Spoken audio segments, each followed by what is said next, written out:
శ్రీమదాంధ్ర భాగవతంకి బమ్మెర పోతనామాచ్యుల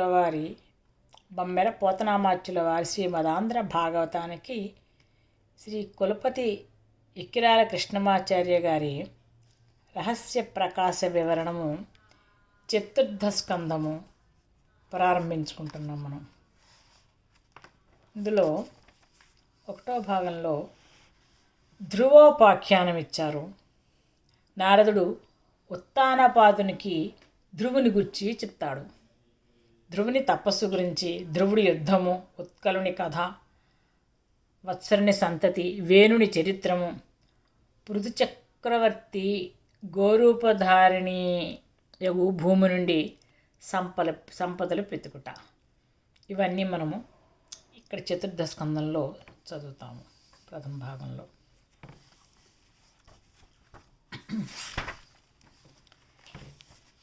చతుర్థ స్కందము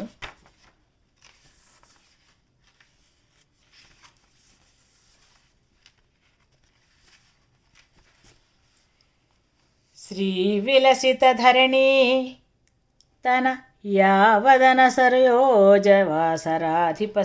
రాజీవదళనయన నిఖిల ధరావరతనుత సుగుణధామ రాఘవ రామ.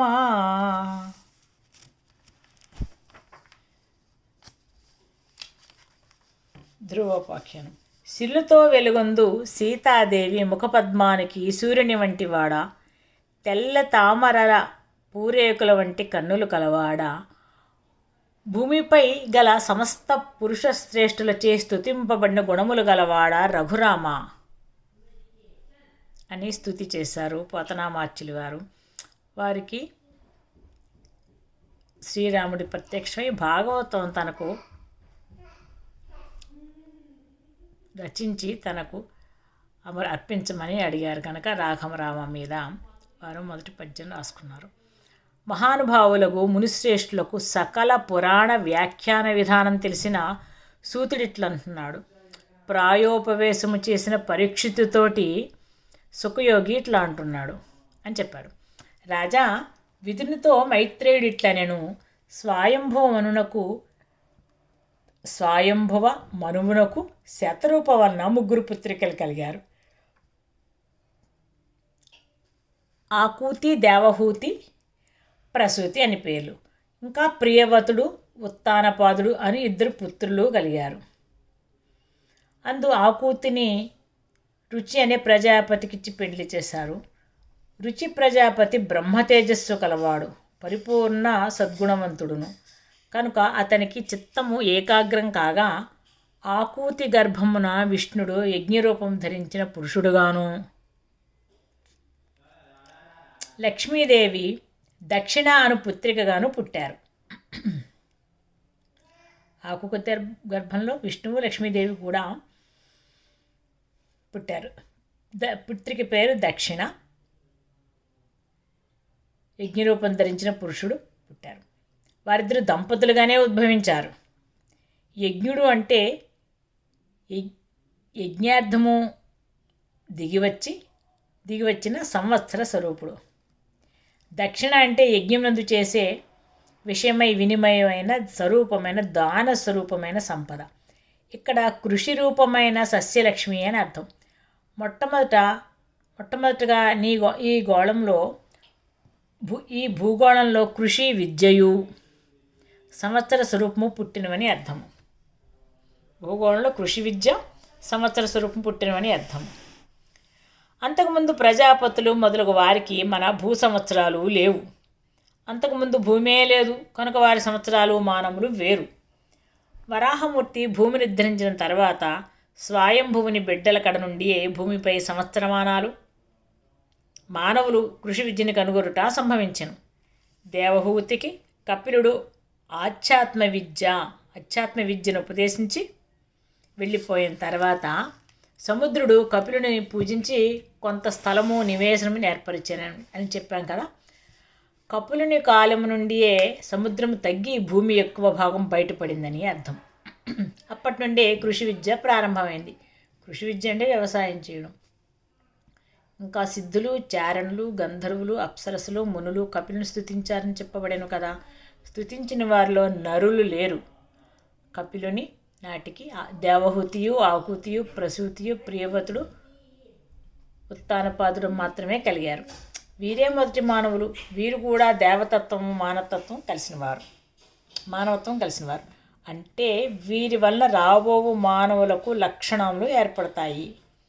ఆకూతి అంటే కోరిక, దేవహూతి అంటే యజ్ఞానికి రమ్మని దేవతలను కేకపెట్టుట, ప్రసూతి అంటే గర్భధారణము, శిశువుని ప్రసవించుట, ప్రియవ్రతుడు అంటే ఒకరినందు ఒకరు ప్రియపడుట అనే లక్షణం వ్రతంగా సృష్టికి వచ్చినవాడు.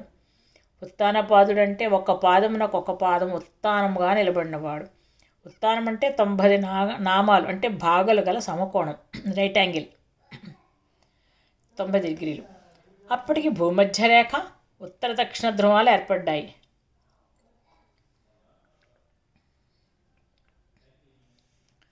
భూమి యొక్క గోళ కేంద్రం నుండి భూమధ్యరేఖకు ఒక గీత, ఉత్తర ధ్రువానికి ఒక గీత గీస్తే రెండింటి నడుమ సమకోణం ఉంటుంది. అందు ధ్రువము వైపునకు ప్రసరించు రేఖయే ఉత్తానపాదుడు. అందుకనే ఉత్తానపాదుడకు ధ్రువుడని పుత్రుడు జన్మించును. అంటే భూమిపై ధ్రువానికి ఒక ప్రదేశం కేటాయించబడును. అది ధ్రువతారను బట్టి ఏర్పడును కనుక ధ్రువుడు అన్నిటికైనా ఎత్తైన ధ్రువ పదమును అలంకరించినని చెప్పబడును. ఆకూతి మున్నగు ముగ్గురు కాంతలను నరజాతి లక్షణాలుగా దిగివచ్చుటే కాక మొదటి నరులుగా దేహాలను ధరించారు. అలాగే ప్రియవ్రతుడు, ఉత్తానపాదులు కూడా. అటుపైన ప్రజాపతులు కూడా నరదేహాలు ధరించారు. ప్రజాపతులకు, మనుపుత్రికలకు ఒక భేదం ఉంది. మనుసంతతి మన భూమిపైన మాత్రమే నరదేహాలను ధరించారు. ప్రజాపతులు ఆకాశమున ఒక్కొక్క సూర్యుడిగా వ్యక్తమై అటుపైన కిరణాలుగా వచ్చి భూగోళాలపై నరదేహాలను కూడా ధరించారు. ఒక్కొక్క సూర్యుని చుట్టూను తిరుగు గ్రహాలలో ఒక్కొక్క భూగోళం ఉంటుంది. అన్నిటిపైన వేరువేరుగా స్వయంభవ మనుసంతతి ఒకే విధంగా ఉద్భవించును. తన మనవడు విష్ణుమూర్తి రూపుడు మహా తేజోవంతుడు అగు యజ్ఞుని స్వయంభువుడు తన ఇంటనే పెంచాడు.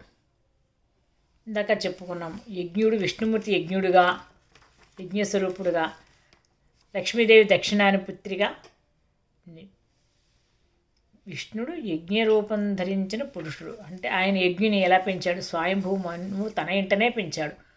రుచి అనే దక్షిణను కూడా తన యుద్ధ పెంచాడు. ఈ దక్షిణాదేవి కామగమనము కలది. అంటే స్మరించిన తావునే ఉంటుంది. మనువు కూతురు, కొడుకు మనువు దగ్గరను, కూతురు తన తల్లి దగ్గరను పెరిగారు. ప్రజాపతులు మనువును సోదరులు అవుతారు. కానీ బ్రహ్మదేహమే సగభాగము మనువు అవడం వల్ల, బ్రహ్మ నుండి ప్రజాపతులు వేరుగా పుట్టడం వల్ల ప్రజాపతులు మనువునకు కూడా వరుసకు కొడుకులు అవుతారు. మనుపుత్రి వారికి చెల్లెలవుతుంది. ఆమె పుత్రి మేనకోడలవుతుంది. ఆమెను రుచి అనే ప్రజాపతి వివాహం ఆడాడు. వారికి పుట్టిన పుత్రిని మనువు తన దగ్గర పెంచుకున్నాడు. పుత్రిక తల్లి దగ్గరే ఉండింది. మనువు పెంపకం చేత దక్షిణామూర్తికి దక్షిణ మేనకోడలవుతుంది. మనువు పెంపకం చేత యజ్ఞమూర్తికి దక్షిణ మేనకోడలవుతోంది. సృష్టి ఆది యందు అందరూ ఒకే మూల దంపతులకు పుడతారు కనుక ఇది తప్పదు. మరియు లక్ష్మీనారాయణులే ఒకే దంపతులకు జన్మించి లీలార్థము దేహం ధరించడానికే దంపతులయ్యారు. ఇది ఎట్లా అంటే నారాయణుని భార్యలైన శ్రీదేవి, భూదేవి రామావతారంలో తల్లి కూతురులైనట్టు. ఇంతకును భౌతిక దేహధారణ ముందు దేవాది గణాలకు వివాహాది ఆవశ్యకం కాదు. దేవగణాలకి భౌతిక దేహధారణకు ముందు దేవాది గణాలకి వివాహాలు అవసరమే లేదు కనుక చుట్టరికాల్లో వరుసలుండవు. వారు భౌతిక దేహముల్లోనికి దిగి వచ్చినప్పుడు భౌతిక ధర్మాలను అనుసరించి అప్పుడు ధర్మస్వరూపం ఏర్పడుతుంది. శ్రీ యజ్ఞమూర్తి సకల మంత్రాలకి అధిదేవత. అతడు దక్షిణను వివాహమాడాడు.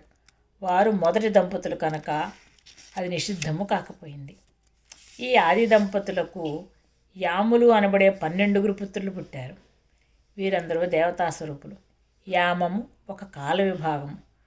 భూమి సూర్యుని మహిమ వలన తన చుట్టూనూ తాను తిరగడం ప్రారంభమై దిన ప్రమాణం పుట్టింది. అది 12 విభాగాలే యామాలు అనబడింది. దిన ప్రమాణం 12 భాగాలు. ఒక్కొక్క యామం సుమారు 2 గంటల పరిమాణం ఉంటుంది. వీరు భూమధ్యరేఖ చుట్టూను గల ఆకాశంలో 12 రాశులే చరిస్తూ ఉంటారు. భూమధ్యరేఖ చుట్టూను గల జోడియాకని. దీని దిన ప్రమాణం 8 సమభాగాలుగా కూడా కైకొనబడి వానిని కూడా యామాలంటారు. ఇందు ఒక్కొక్కటి 3 గంటల ప్రమాణం ఉంటుంది. దీన్ని జాములు అంటారు. యామం అన్న శబ్దానికి యమించునది లేక విభాగం అని అర్థం. యామాలు మొదట ఏర్పడడం వల్ల వేదములు యమ సంవాదము రూపంలో చిత్రించబడ్డాయి. 6 ఆది దంపతుల బిడ్డలు 12 మంది పేర్లు ఈ విధంగా ఉన్నాయి. 12 మంది కదా పిల్లలు అనుకున్నాం. తోషుడు, ప్రతోషుడు, సంతోషుడు, భద్రుడు, శాంతి, ఇడస్పతి, ఇద్ముడు, కవి, విభుడు, వహిని, సుదేవుడు, రోచనుడు. వీరు మన్వంతరవంతయు జీవించే ఉంటారు. వీరిని తుషితులు అని కూడా అంటారు. మరీచి మొదలగు మునీశ్వరులు, యజ్ఞుడు, ఇంద్రుడు, ప్రియవ్రతుడు, ఉత్తానపాదుడు కూడా మన్వంతరం అంతా జీవించి ఉంటారు. వారి పుత్ర పౌత్రుల యొక్క ముని మనమల యొక్క వంశంచే వ్యాప్తమై మన్వంతరం మానవులచే నిండి పరిపాలించబడుతోంది. మనువు 2వ కూతురు దేవహూతిని కర్దమునికిచ్చి వివాహం చేయుటయు, ఆమెకు తమ్మండ్రు కూతుళ్ళు, కపిలుడని ఒక పుత్రుడు పుట్టెనని మనం 3వ స్కందంలో చెప్పుకున్నాము ఆ కథ. ఇక మనువు 3వ పుత్రిక అయిన ప్రసూతి అనే కన్యను బ్రహ్మపుత్రుడగు దక్ష ప్రజాపతికిచ్చి పెండ్లి చేశాను. దక్షునకు ప్రసూతి వలన పుట్టిన సంతతిచే 3 లోకాలు నిండిపోయినాయి. ప్రసూతి అంటే ప్రసవించటం. దీనివలన పుట్టిన భౌతిక శరీర జీవులు ద్రవ్యమయము, శక్తిమయము, ప్రజ్ఞామయము అవు 3 లోకాల్లో చరిస్తూ ఉంటారు. కర్దముని పుత్రికలు బ్రహ్మర్షుల భార్యలు. వారి సంతానం గురించి చెప్పుకుందాము. మరీచి మహర్షికి కర్దముని కూతురగు కళను ఇచ్చి పెళ్లి చేశారు. కర్దముని కూతురు కళ మరీచి భార్య. వారికి కశ్యపుడనే కుమారుడు, పూర్ణిమ అనే కుమార్తెయు పుట్టిరి. మరీచి మహర్షికి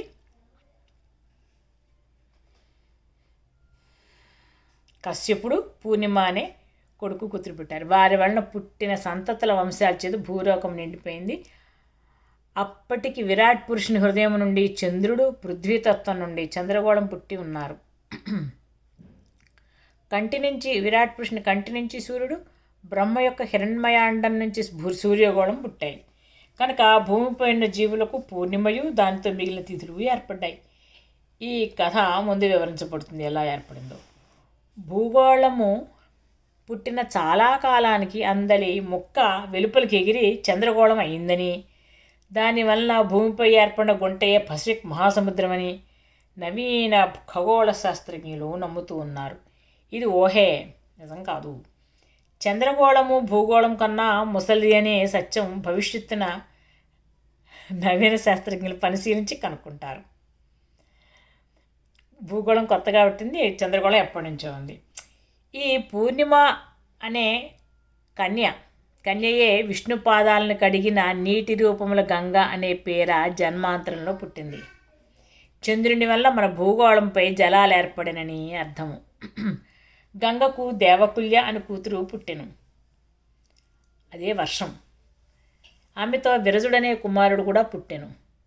విరజుడంటే ధూళి లేనివాడు అని అర్థము. ఇది వర్షాజల లక్షణం.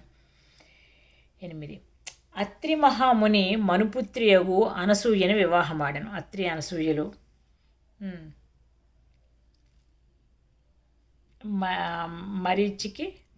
మరీచి మహర్షికి కళా భార్య. అత్రికి అనసూయ. అత్రి మహాముని మణిపుత్రికేగో అనసూయని వివాహం ఆడాను. అతనికి బ్రహ్మ, విష్ణు, శివుల కళాంశాలతోటి 3 కొడుకులు పుట్టారు. అత్రి అంటే అనగా ముగ్గురు కానివాడు అని అర్థం. అనసూయ అంటే అసూయ లేని మనస్సు. ఒక్కటిగా ఉన్న పరబ్రహ్మము మాయ వలన త్రిగుణముల యందు త్రిమూర్తులుగా రూపముగా భాషించాను. వారి అంశలతో భూమిపై ఉద్భవించిన మహానుభావులైన నరులున్నారని అర్థము. వారికి అసూయ అంటదు. ఇప్పుడు విదురుడు మైత్రేయుడిని ఇట్లా అడుగుతున్నాడు, మునివర, సృష్టి స్థితిలయాలకు బ్రహ్మ, విష్ణు, మహేశ్వరులు కారకులు కదా. ఏ ప్రయోజనం కోసం వీరు అత్రి అనసూయలకు పుత్రులై పుట్టారు అని అడిగితే అప్పుడు మైత్రేయుడు చెప్తున్నాడు, బ్రహ్మ మాట చొప్పున అత్రి మహర్షి భార్యతో కూడి వృక్షం అనే కులపర్వతం మీద తపస్సు చేశాడు. పర్వతంలో నిర్వింజము అనబడు వేగవంతమైన మహానది ప్రవహిస్తూ ఉంటుంది. దాని అలల శబ్దాలు ఘోషలై దిక్కుల ప్రతిధ్వనిస్తూ ఉంటాయి. ఆ నది నీటి వల్ల పోషింపబడి సారవంతమైన భూమి యందు కొల్లలైన పువ్వుల గుత్తులు, అశోక వృక్షాలు, మోదుగ చెట్లు గుబురులై నిండి ఉంటాయి. అచ్చట అత్రి మహర్షి ద్వంద్వాతీతుడై ప్రాణాలను నియమించి ఒంటికాలిపై నిలిచి వాయుభక్షణం చేసి 100 దివ్య సంవత్సరాలు తపస్సు చేశాను. వృక్షం అంటే ఎలుగుబంటి మరియు ఆ పేరుగల సప్తర్షులు అనబడే సూర్యగోళాల గుంపు. వారి యందు ఆధ్యాత్మిక తేజస్సు నిర్వింజమై ప్రవహిస్తూ ఉంటుంది. నిర్వింజం అంటే అడ్డులేనిది. మరియు సప్తర్షుల ప్రభావమున మన భూగోళంపై తపస్సులు, తపోవనాలు వర్ధిల్లుతూ ఉంటాయి. ఆకాశమున సప్తర్షిగణము యొక్క ఆకృతి ఒక ఒంటికాలిపై నిలిచినట్లు కనిపిస్తుంది. వారి ప్రభావమున జీవులకు ఉచ్ఛ్వాస నిశ్వాసాలు అలవడతాయి కనుక వాయుభక్షణం చేసినట్లు చెప్పబడింది. సప్తర్షిగణము మన భూమికి ఉత్తరంలో కనిపిస్తూ ఉంటుంది. అది భూమి చుట్టూను తిరుగుడాడానికి 2700 మానవ సంవత్సరాలు పడుతుంది. దీన్ని బట్టి భూమధ్యరేఖ చుట్టూను 27 విభాగాలు ఏర్పడ్డాయి. ఎన్నె వృక్షాలు లేక నక్షత్రాలు అంటారు. భూమి చుట్టూ తిరుగుతున్న గ్రహాలు, సూర్యచంద్రులు ఈ నక్షత్రాల యందు చరించి మన భూమిపై జీవులకు వేరువేరు ఫలితాలని కలిగిస్తారు. ముఖ్యంగా చంద్రుడు నక్షత్రాల్లో తిరుగుతున్నప్పుడు జీవరాశుల మనస్సులలో గల భేద ప్రవృత్తులు పుడుతూ ఉంటాయి. ఈ నక్షత్రాలు దక్ష ప్రజాపతి పుత్రికలుగా ఇటుపైన మనం తెలుసుకుంటాము. కారణం ఏంటంటే ఈ నక్షత్రాల్లో ఒక్కొక్క నక్షత్రము లక్షణములు కలవారు భూమిపై వేరువేరు వర్గాలతో నరజాతులు పుడతారు. ఇలా ఘోర తపస్సు చేస్తూ అత్రి మహాముని తన మనస్సును ఇట్లని కోరాను, ఎవడీ లోకాలకు అధిపతియో వానికి నేను శరణాగతుడను. అతడు నాకు తగిన సంతతిని దయామయుడే ప్రసాదించుగాక. శరణాగతుడైనచో సంతతి కావాలని కోరుట ఎందులకు? వీరందరినూ బ్రహ్మ కోరిక ప్రకారము భూమిపై జీవుల సంఖ్యను వృద్ధి చేయుటకు సంతతిని కోరిరి గాని ముచ్చటకు కాదు. ఇచ్చట కోరుట తన కర్తవ్య నిర్వహణను తెలుపుతుంది. పూర్వము కర్దముడు కూడా ఇట్లే కోరెను. 14. అతని తపస్సు తీవ్రత చేత పుట్టిన అగ్ని అతని శిరస్సు నుండి వెలువడింది. దానితో 3 లోకాలు కరిగి వేడెక్కాయి.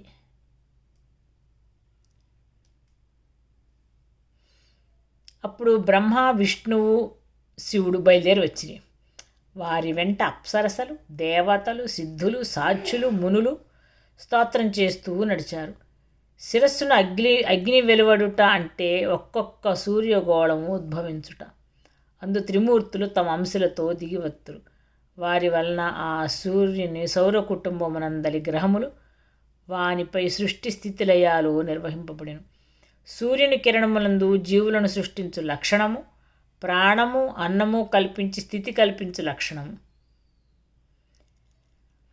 అగ్నిరూపుడై దగ్ధము చేయు లక్షణం కూడా ఉన్నది. అతడు త్రిమూర్త్యాత్మకుడుగా త్రయీమయమూర్తిగా వేదములందు కీర్తించబడుచున్నాడు.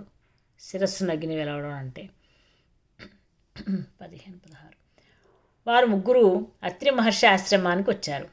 అత్రి వారి వంక తేరి పార చూచెను. కరగించిన బంగారము రంగు, నీటితో కూడిన మబ్బు రంగు, వెన్నెల రంగు గల తేజస్సులుగా త్రిమూర్తులు దర్శనమిచ్చారు.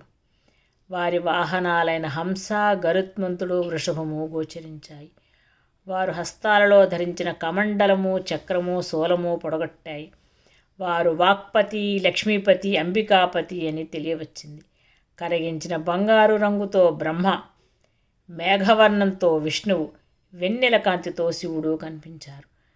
బ్రహ్మ వాహనము హంస, విష్ణుని వాహనము గరుడు, శివుని వాహనము వృషభము. బ్రహ్మ కమండలాన్ని, విష్ణువు చక్రాన్ని, శివుడు శూలాన్ని ధరించెను. హంస శ్వాసగా, గరుడు శ్వాసతో దిగువచ్చు ప్రాణస్థుడగు నారాయణుడి వాహనముగను, వృషభము సృష్టిని పునరుజ్జీవింపచేయు పురుష శక్తిగను దిగవచ్చును. కమండలము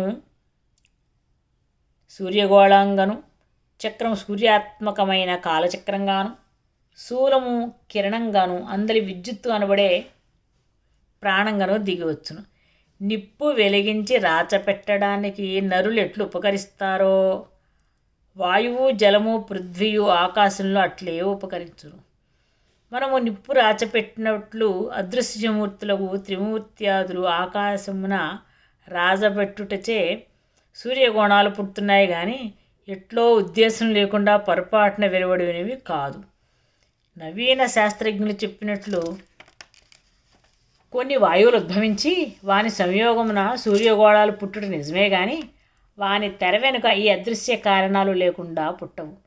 ఈ కారణాలే ఈ కథలలో సంకేతించి రూపకల్పన చేయబడ్డాయి. 17 త్రిమూర్తుల ముఖములు దయాదృష్టితో మందహాసంతో సుందరాలై గోచరించాయి.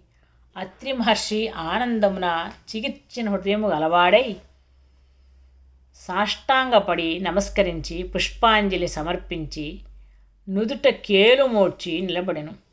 తేరి చూడరాని వారి మహా తేజస్సును చూడలేక కన్నులు మూసి మృదు మధుర గంభీర వాక్కులతో ఇట్లు స్తుతించెను. ప్రతికల్పమందు సర్వప్రపంచాలకి సృష్టి స్థితి లయాలు కలిగించు మహిమాన్వితమైన మాయామయ గుణముల దేహాలే బ్రహ్మ విష్ణు మహేశ్వరుల నామాలతో వెలుగొందు మీ మూర్తులు. భక్తితో మీ పాదాలంటే నమస్కరించదను.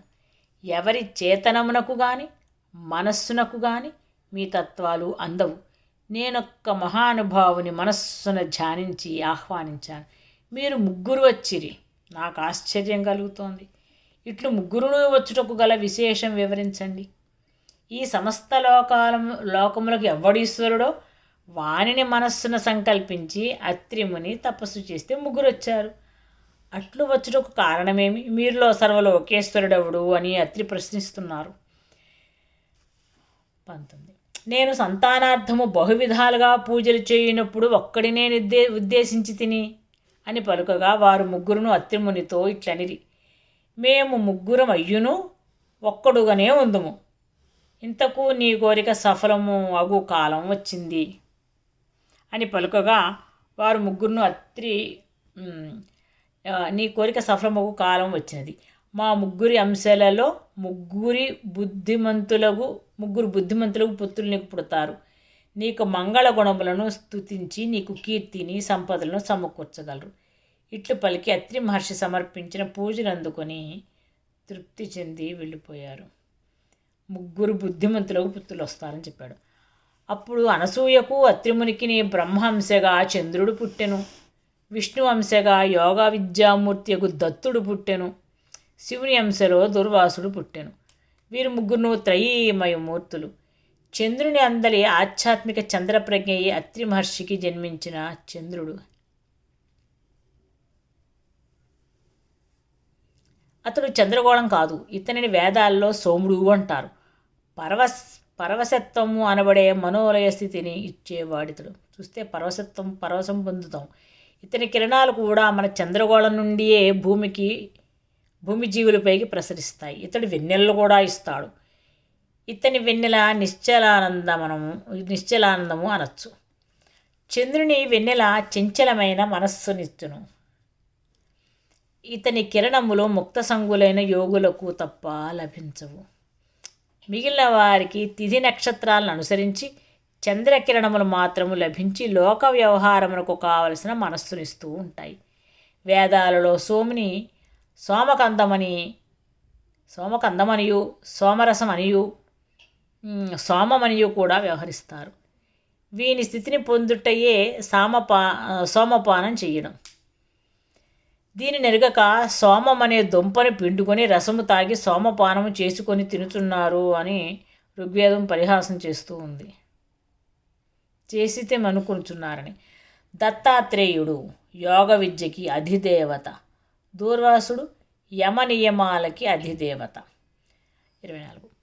అంగీరసుడు అనే ఋషి మనుపుత్రికయు శ్రద్ధని వివాహమాడాడు. అతనికి చక్కదనము కలవారు శుభలక్షణములు కలవారు 4 పుత్రికలు పుట్టారు. వారి పేర్లు సినీవాలి, కుహు, రాక, సుమతి. ఇంకను స్వారోషిచ మన్వంతరమున వీరికి 2 పుత్రులు పుట్టారు. అంగీరసుడు అంటే సమస్తములైన అంగములకును రసము లేక సార రూపమైనవాడు. ఇతడు వాగ్దేవత. ఇతని భార్య శ్రద్ధ. కనుకనే ఒక మంచి వాక్కు వలన మరి ఒకరికి శ్రద్ధ కలుగుతుంది. మనం మంచి మాట చెప్తే అవతల వాళ్ళకి వినేందుకు ఒక శ్రద్ధ పుడుతుంది. సద్గురువు వాక్కు వలన శిష్యునకు శ్రద్ధ కలుగుతుంది. సినీవాలి, కుహు అనునవి అమావాస్యకు పేర్లు. చంద్రుని చివరి కళ కనిపించిన నాడు అమావాస్య వస్తే సినీవాలి అంటారు. కనిపించిన నాడు వస్తే కుహు అని అంటారు. చంద్రుని చివరి కళ కనిపించినాడు అమావాస్య వస్తే సినీవాలి, కనిపించినప్పుడు చంద్రకళ వస్తే అప్పుడు కుహు అని అంటారు. రాక అంటే పూర్ణిమకు పేరు. ఒక్కొక్క మాసమున వచ్చు పూర్ణిమకు ఒక్కొక్క పేరు ఉంటుంది. అట్టి వాన్లో మనకి లలితా శాస్త్రంలో చదువుకుంటూ ఉంటాం. రాక చంద్ర సోదరిని.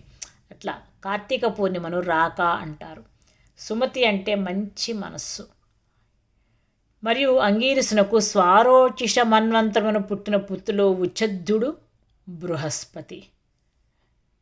పులస్త్య మహర్షి మనుపుత్రియగు హవిర్భుక్కును పెండ్లాడెను. మనుపుత్రి హవిర్భుక్కును పెండ్లాడెను. హవిర్భుక్ అంటే హోమద్రవ్యాన్ని భుజించేది అని అర్థం. ఆహార స్వీకరణ శక్తి ఈమె. మనం ఆహారం స్వీకరిస్తే అందులోని శక్తి ఆమెనే. వారికి అగస్త్య మహర్షి పుట్టాడు. అతడే జన్మాంతరంలో జఠరాగ్ని రూపుడై దిగివచ్చెను అగస్త్యుడు. ఇంకను పులస్త్యునకు విశ్రవసుడు పుట్టెను. అతని భార్య ఇలబిల. ఇలబిల వల్ల కుబేరుడు పుట్టెను. ఇంకొక భార్య కైకసి వలన రావణుడు, కుంభకర్ణుడు, విభీషణుడు పుట్టారు. ఇలబిలం అంటే నాసారంధ్రాలు. కుబేరుడు గుహ్యకులకు నాయకుడంటే గుట్టక వేయడానికి, మృంగడానికి అధిదేవత. విశ్రవసుడంటే చెవులు గలవాడు లేక వినుటకి అధిదేవత. కీకసం అంటే కంఠమందలి పీక. అట్టి కైకసికి పుట్టిన రావణుడంటే కంఠారావణానికి అధిపతి. కుంభకర్ణుడంటే విని గ్రహించడానికి అధిపతి. విభీషణుడు అంటే భయము పోగొట్టువాడు లేక వివేకము. విన్నదాని నుండి వివేకించుకొనడానికి అధిపతి. పులహుని భార్య గతి అంటే గమనము, లోకమోషణ. వారికి కర్మశ్రేష్ఠుడు, వరీయంసుడు, సహిష్ణుడు అనే కొడుకులు పుట్టారు. వీరు వరుసగా తలచిన పని చేయడము, సామర్థ్యము, సహనము అనే గుణాలకి అధిపతులు. క్రతువు భార్య క్రియ. క్రతువు అంటే ప్రకృతిలో జరగాల్సిన కర్మ విధానము. క్రియ అంటే జరుపునట్టి శక్తి. వారికి వాలఖిల్యులు పుత్రులు 60,000 మంది పుట్టారు. వారు బ్రహ్మతేజస్సులో వెలిగిపోతూ ఉంటారు. వాలఖిల్యులంటే వాలముఖ్యమైన వారు లేక తోక మిగిలినవారు. వీరు తలకిందులుగా అంతరిక్షంలో ప్రయాణం చేస్తూ అనేక ఛందస్సులతో గానం చేసి సూర్యుని అర్చిస్తూ ఉంటారు. వీరు సూర్యుని నుండి భూమికి దిగి వస్తున్న కిరణాలు. కాలం యొక్క మానాలను ఛందస్సులుగా సృష్టిస్తూ ఉంటారు. ఉదయము, మధ్యాహ్నము, అస్తమయము అనబడే కాలాలకు 3 సామాలుగా పాడుతూ ఉంటారు. ఇక్కడ వీళ్ళు ప్రజాపతులు, వారి భార్యలు, సప్తర్షులు, వారి భార్యలు, వాళ్ళ సంతతి, వాటి గురించి నెమ్మదిగా చెప్పుకుంటూ వస్తున్నాం మనము.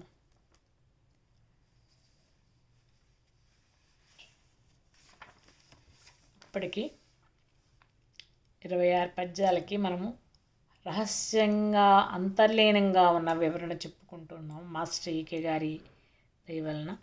ఇవన్నీ మనము చెప్పుకుంటూ ఉండడం వల్ల మన నక్షత్రాలు ఎట్లా ఉన్నాయి, భూగోళాలు, చంద్రగోళాలు అవన్నీ ఎలా ఎలా పుట్టాయి, వాటి పుట్టుకేంటి, వాటి పనితీరులేంటి, ఆ గ్రహాలు మన లోపల జీవరాశుల్లో ప్రతిబింబించే విధానాలేంటి అని మనం ఒక్కొక్కటిగా తెలుసుకుంటూ ఉన్నాము.